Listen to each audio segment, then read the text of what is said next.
400 साल तक बर्फ के अंदर दबा एक मंदिर है, जिस पर बड़ी से बड़ी बर्फ की चट्टानें आके गिरती रही, फिर भी इस मंदिर को कोई हानि नहीं पहुंची। और फिर कई साल बाद जब बर्फ पिघलने लगी, तब ये मंदिर सामने आया और साइंटिस्ट और जियोलॉजिस्ट इसे सही सलामत देख के दंग रह गए। एक ऐसे मंदिर जिसके दर्शन करने पर माना जाता है कि मोक्ष के सभी रास्ते खुल जाते हैं, क्योंकि महाभारत के अंत में शिव जी ने स्वयं यहाँ प्रकट होकर पांडवों को स्वर्ग का रास्ता दिखाया था।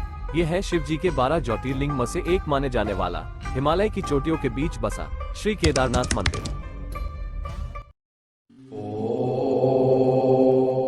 कहा जाता है कि इस मंदिर को पांडवों ने बनाया था। मान्यता के अनुसार महाभारत के युद्ध में अपने गुरु और अपने भाइयों का वध करने के बाद पांडव खुद को अपराधी मानने लगे थे, पापी मानने लगे थे, और फिर युद्ध के बाद उन्होंने कई वर्षों तक हस्तिनापुर पर राज किया। पर जब इतने समय बीत जाने के बावजूद भी उनके मन को शांति नहीं मिली, तो वो अपने समस्या का समाधान ढूंढने के लिए ऋषि वेद व्यास के पास जा पहुंचे।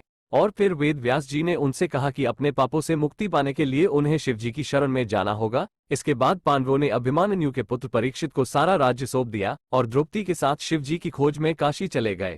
लेकिन जब काशी में भी उन्हें भगवान शिव के दर्शन नहीं हुए, तो उन्होंने काशी छोड़ दी और यहाँ से वहाँ भटकने लगे। पांडव जहाँ भी शिव जी को ढूंढते हुए पहुँचते, शिव जी वहाँ से कहीं और चले जाते। आखिरकार शिव जी उत्तराखंड के गुप्त काशी में जाकर बस गए। लोकल्स का मानना यह है कि जब पांडव उन्हें ढूंढते हुए वहाँ पहुँचे, तो उनसे छुपने के लिए शिव जी ने नंदी बेल का रूप धारण कर लिया और वो गायों के झुंड में जाके छिप गए। और फिर काफी समय तक पांडव उन्हें ढूंढते रहे। आखिरकार भीम ने उन्हें पहचान लिया और फिर पांडव को अपनी तरफ आते देख नंदी रूप में खड़े शिव जी धरती में समाने लगे और उन्हें रोकने के लिए भीम ने उनके पीठ के एक हिस्से को पकड़ लिया और वही हिस्सा धरती से बाहर रह गया। वो हिस्सा एक पिरामिड शेप के शिवलिंग में बदल गया और आज बाबा केदारनाथ मंदिर में हम इसी शिवलिंग की पूजा करते हैं। पांडवों की निष्ठा देखकर भगवान शिव जी प्रसन्न हुए और उनके सामने प्रकट हो गए। उन्होंने पांडवों को माफ कर दिया और स्वर्ग प्राप्ति का रास्ता भी बताया।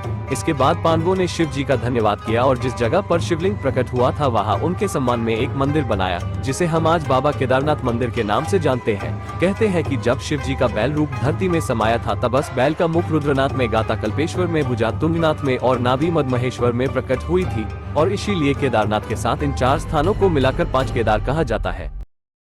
मंदिर के ओरिजिन से और भी कई सारी कहानियां जुड़ी हुई है। कहा जाता है कि जो मंदिर हम आज देखते हैं वो 8वीं सदी में आदि शंकराचार्य ने बनाया था। पर आर्कियोलॉजिकल सर्वे ऑफ इंडिया ने जब इस मंदिर के पत्थरों की जांच की, तब पता चला कि इनका टाइमलाइन महाभारत के पीरियड से मैच करता है। कहा जाता है कि शिव जी के रौद्र रूप काल भैरव खुद केदारनाथ मंदिर की रक्षा करते हैं। 3 आंखें, 4 हाथ, गले में खोपड़ियों की माला, एक हाथ में त्रिशूल, दूसरे में डमरू, तीसरे हाथ में पाशा और चौथे हाथ में एक खोपड़ी, और उनके साथ होता है उनका वाहन माने जाने वाला एक काले रंग का कुत्ता। केदारनाथ मंदिर से 500 मीटर दूर उत्तर की तरफ आपको बाबा भैरवनाथ का एक छोटा सा मंदिर दिखाई देगा। ये मंदिर एक खुली जगह पे है, जहाँ पे ना ही कोई दीवारें है और ना ही कोई छत, और ऐसा कहा जाता है कि बाबा भैरव मंदिर के दर्शन किए बिना केदारनाथ की यात्रा पूरी नहीं होती।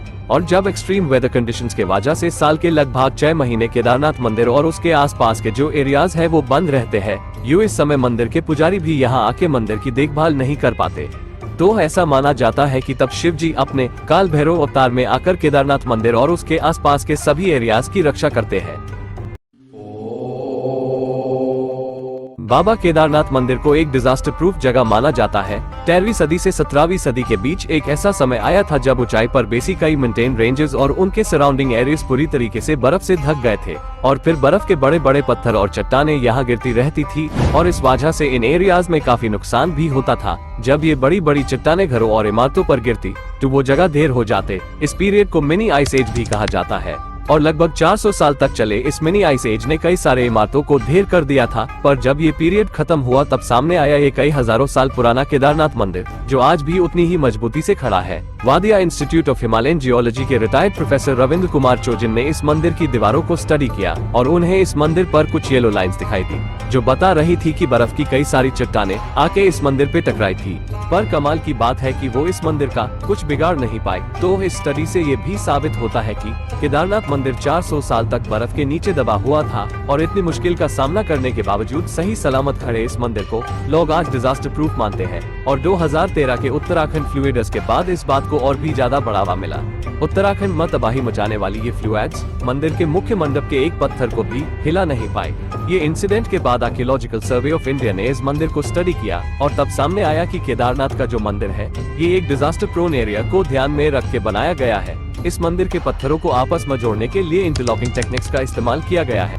इस टेक्निक में पत्थरों को आपस में फंसाकर एक मजबूत जोड़ बना दिया जाता है ताकि बड़े से बड़ा एक्सटर्नल फोर्स भी इसे अलग ना कर सके। 16 जून 2013 उत्तराखंड में आए तबाही मचाने वाले सुनामी ने पूरे राज्य को हिला कर रख दिया था। कई सारे बड़े पत्थर और चट्टाने पहाड़ों पे से केदारनाथ की बस्ती पे आ गिरे। इन चट्टानों ने केदारनाथ मंदिर के इर्द गिर्द बसी होटल्स और धर्मशाला को तहस नहिस कर दिया, पर केदारनाथ का मुख्य मंदिर और उसके अंदर मौजूद सभी लोग इन खतरनाक सुनामी से सुरक्षित बचे हुए थे। खुद को बचाने के लिए बड़ी संख्या में लोग केदारनाथ मंदिर के अंदर आकर बैठ गए थे और तभी एक विशाल पत्थर बड़ी तेजी से मंदिर की ओर आने लगा। इस पत्थर को देखकर सभी लोग डर से कांपने लगे, पर तूफान की तेजी से आ रहा ये पत्थर अचानक मंदिर के कुछ ही मीटर की दूरी पर आके रुक गया और फिर जब कोई भी चट्टान मंदिर की तरफ आती तो वो इस पत्थर से टकराकर या तो टूट जाती या फिर अपना रास्ता बदल लेती और लोग इस दृश्य को देखकर दौड़ रह गए थे। और लोकल्स की माने तो ये पत्थर पूरे समय मंदिर की रक्षा करता रहा।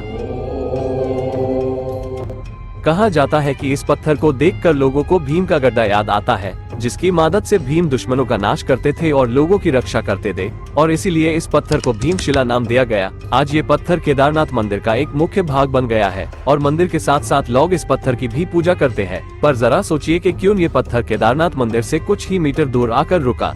क्या सिर्फ ये एक कोइंसिडेंस है या फिर एक चमत्कार? भीमशिला पत्थर की कहानी आज भी एक गहरा राज है। केदारनाथ की मुश्किल यात्रा तय कर हर साल लाखों की संख्या में यात्री मंदिर के दर्शन करने जाते हैं और सुंदरता और भक्ति का एक यूनिक कॉम्बिनेशन माने जाने वाला बाबा केदारनाथ मंदिर 12 ज्योतिर्लिंग में से सबसे ऊंचाई पर बसा मंदिर माना जाता है। और आपको हमारी ये वीडियो कैसी लगी हमें कमेंट्स में जरूर बताइएगा। वीडियो पसंद आया हो तो don't forget to like and share और ऐसी ही हमारे सनातन से जुड़े ज्ञान की कहानियों के लिए हमारे चैनल सनातन ज्ञान को सब्सक्राइब करें।